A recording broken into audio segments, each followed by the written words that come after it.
အားလုံးပဲမင်္ဂလာပါခင်ဗျာဆီယာတန်ဟို channel နေကြိုဆိုလိုက်ရပါတယ်ဒီကနေ့ည9:00နာရီမှာဆိုတော့ကျွန်တော်တို့ volume chip rate တက်တွေအတွက်ဒါလုံးဝကိုဝက်ကြီးဝဲကောင်းရှိရပေါ့နော်ဒါတော့ Manchester ထားပြီပါအဲ့လိုမျိုးကျွန်တော်ဝက်ကြီးဝဲကောင်းကျွန်တော်အစိုးကြည့်ရတာတော့ကျွန်တော်တို့ဒါတော်တော်ကောင်းတယ်ပေါ့နော်ပုံမှန်ဆိုလို့ရှိရင်ဒီလိုမျိုးပွဲကောင်းနေဆိုတာညနေဒီမှာလာတယ်10နာရီ17နာရီ2နာရီအဲ့လိုမျိုးအချိန်ဒီမှာလာတဲ့အချိန်မှာ Manchester Derby ကိုတော့ကျွန်တော်9နာရီလောက်ကတည်းကကြည်ထားမှာဆိုတော့တော်တော်လေးတော့စိတ်ဝင်စားဖို့ကောင်းနေတယ်အဲ့တော့ကျွန်တော်ねဒီပွဲစဉ်မှာUnited နီးပြတဲ့ Michael Carrick သူ့ရဲ့အသင်းသားတွေဘယ်လိုမျိုးပွဲထွက်လာမလဲဆိုတာရဲ့ပြီးရင် Guardiola ရဲ့ Man City အနေနဲ့ Arsenal ကိုဘယ်လောက်ထိချင်းချောက်နိုင်မလဲဆိုတာကိုကျွန်တော်တို့ဆက်ပြီးတော့ဆွေးနွေးသွားမှာဖြစ်ပါတယ်အဲ့တော့ကျွန်တော်တို့ဗီဒီယိုလေးကိုအဆုံးထိကြည့်လိုက်ရအောင်အဲ့တော့အင်းတို့ကျွန်တော်တို့ဒီ Asian United အကြောင်းကိုစပြီးပြောလိုက်မယ် United ကဒီရာဒီမှာကတော့အားလုံးသိရတဲ့အတိုင်းပဲရာဒီအစအနေနဲ့မျောလင့်ချက်လေးရှိတယ်လို့နဲ့နောက်ပိုင်းမှာတော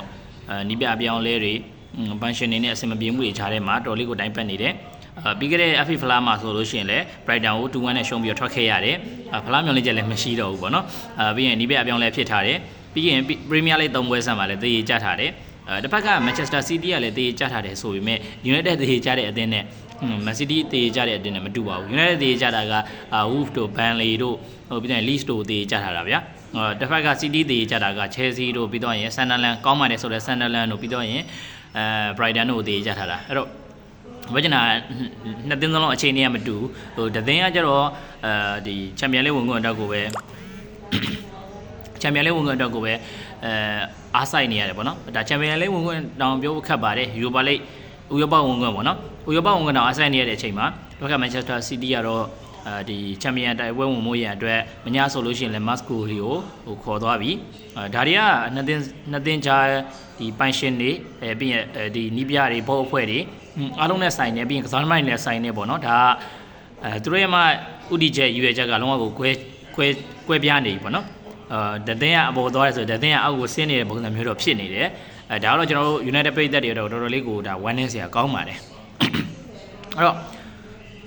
့ဆောနာစကောပြန်ပြီးတော့ဆက်ရမယ်ဆိုလို့ရှိရင် United ကစားပုံကခုနောက်ပိုင်းမှာမစိုးတဲ့အနေအထားမှာတော့ရှိတယ်ဒါပေမဲ့အသင်းကြီး level လောက်ဆိုတော့လည်းမဟုတ်ပြန်ဘူးဒီရှင်းပြောရရင်ပဲကျွန်တော်တို့ဒီ Burnley ဟို Brighton နဲ့ကစားတဲ့ပွဲစဉ်မှာဆိုလို့ရှိရင်ကစားသမားတွေကဘာဖြစ်ချင်နေမှန်းလည်းမသိဘူးပြီးရင်အဓိက player လို့ခေါ်တဲ့ကုညာတို့ဟိုပြီးတော့ရင်ဥကာတေတို့ဒါလောတို့ပေါ့နော်ဒီကစားသမားတွေကိုယ်တိုင်ကကြောင်ပြောက်နေတဲ့အခြေအနေပြီးရင်ယူရိုလဲပါတာပေါ့နော်ကြောင်ပြောက်နေတဲ့အခြေအနေမှာကျွန်တော်တို့ဒ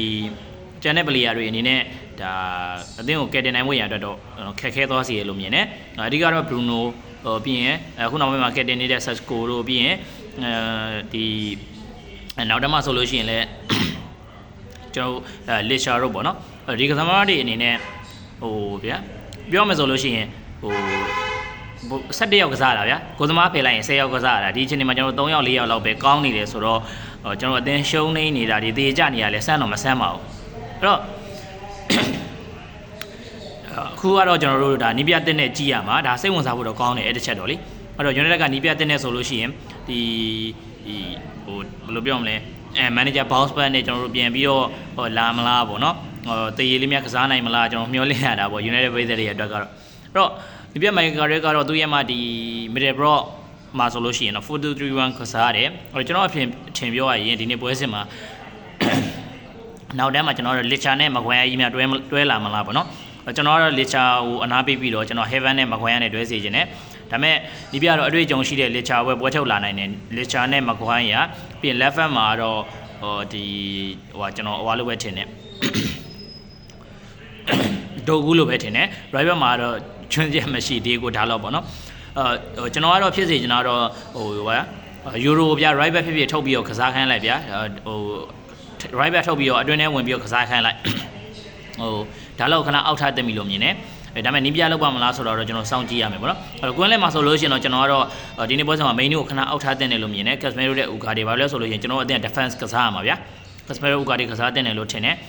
နီးပြ main ကိုလည်းကြိုက်တော့3လာမလားကျွန်တော်ချက်တော့စောင့်ကြည့်ရမယ်လူတာမရှိကျွန်တော်အသင်းမှာလည်းဟိုဘယ်သူပွဲထုတ်မလဲဆိုတာကျွန်တော်ခံမှန်းလို့မရဘူးပေါ့နော်ပြီးရင်တေချာတဲ့ Bruno ကတော့တေချာပေါက်ပါလိမ့်မယ်ပြီးရင်ခုညာမဖြစ်မနေပါလိမ့်မယ် Sesco ပါလိမ့်မယ်ပြီးတော့ရင်ကျွန်တော် Raiwan မှာတော့sorry Ambobola Amela ကျွန်တော်တစ်ချက်တော့စောင့်ကြည့်ရမယ်ပေါ့နော်အဲ့တော့ ကျွန်တော်တို့အသင်းမှာဗျာပြီးခဲ့တဲ့ပွဲစဉ်ရတဲ့ထက်ပို့ပြီးတော့အကောင်းလာတဲ့တစ်ချက်ကနီးပြအပြောင်းလဲဖြစ်တယ်နောက်တစ်ချက်ကကျွန်တော်ဗာလဲဆိုရင်အမ်ဘူနဲ့အာမတ်ပြန်လာတယ်ပေါ့နော်ဒါတည်းကကျွန်တော်အသင်းတော့ဒါအားစီးတစ်ခွက်ဖြစ်ပါလိမ့်မယ်အဲ့တော့ဘယ်လိုဖြစ်ပါကျွန်တော် United တွေအနေနဲ့Manchester Derby ကိုဒါဘီလို့တော့တူတူတန်တန်ဖြစ်အောင်ကြည့်ကျင်တယ်